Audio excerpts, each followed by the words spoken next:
ಇದೇ ತಿಂಗಳು ನಮ್ಮ ಹುಬ್ಬಳ್ಳಿ ಧಾರವಾಡ ನಗರ ಕಮಿಷನರೇಟ್ ವ್ಯಾಪ್ತಿಯ ಬೆಳ್ಳಿಗೆರೆ ಮತ್ತು ಕಸ್ಬಾಪೇಟೆಯಲ್ಲಿ 2 ಸುಲಿಗೆ ಪ್ರಕರಣಗಳು ದಾಖಲಾಗಿತ್ತು. ಅದರಲ್ಲಿ ಹಿಂದೆ ಒಬ್ಬ ವ್ಯಕ್ತಿಯನ್ನು ನಾವು ಅರೆಸ್ಟ್ ಮಾಡುವಂಥ ಸಂದರ್ಭದಲ್ಲಿ ಅವರು ಪೊಲೀಸರ ಮೇಲೆ ಹಲ್ಲೆ ಮಾಡ್ದ ಅಂತಂದು ವಿನೋದ್ ಅನ್ನೋಂಥ ಮೇಲೆ ಗುಂಡು ಹಾರಿಸ್ಬಿಟ್ಟು ಅವನ ವಶಕ್ಕೆ ತಗೊಳ್ಳುವಂಥ ಕೆಲಸ ಆಗಿತ್ತು.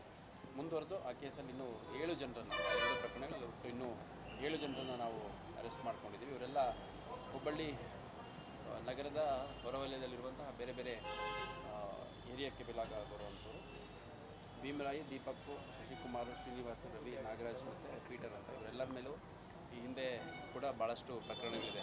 6, 8, 10 ಪ್ರಕರಣಗಳಿದೆ. ಇವರು ನಿರಂತರವಾಗಿ ಇದೇ ಒಂದು ಕೆಲಸವನ್ನು ಮಾಡ್ತಿರುವಂಥದ್ದು ನಮ್ಮ ವಿಚಾರಣೆ ಮತ್ತು ತನಿಖೆಯಲ್ಲಿ ತಿಳಿದು ಬಂದಿದೆ. ಇದರಲ್ಲಿ 3 ಮೊಬೈಲ್ಗಳು, 2 ದ್ವಿಚಕ್ರ ವಾಹನ, 1 ಆಟೋ ಸೇರಿದಂತೆ ಕೃತ್ಯಕ್ಕೆ ಉಪಯೋಗಿಸಿದಂತಹ ಆಯುಧಗಳು ಸೇರಿ ಭಾಳಷ್ಟು ವಸ್ತುಗಳು, ಸ್ವಲ್ಪ ಹಣ ಕೂಡ ರಿಕವರಿ ಆಗುವಂಥದ್ದು ಆಗಿದೆ.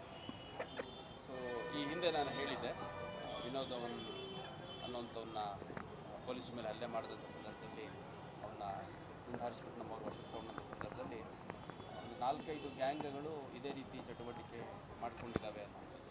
ಅಂದರೆ ಅದೊಂದು ಲೂಸ್ ಗ್ಯಾಂಗ್. ಅದರಲ್ಲಿ ಒಂದು 4-5 ಜನ ಟೋಟಲ್ ಒಂದು 25ರಿಂದ 30 ಜನರನ್ನು ನಮ್ಮ ಅಧಿಕಾರಿಗಳು ಲಿಸ್ಟ್ ಮಾಡಿದ್ದಾರೆ.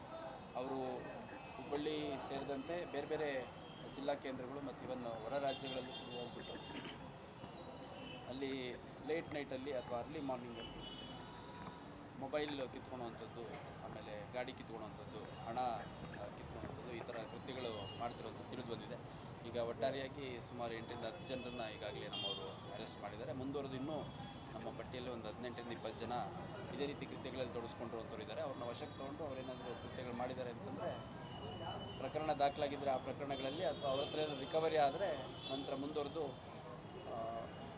ವಿವಿಧ ಪ್ರಕರಣಗಳನ್ನು ದಾಖಲು ಮಾಡುವಂಥದ್ದು ಕೂಡ ಮಾಡಲಾಗಿದೆ.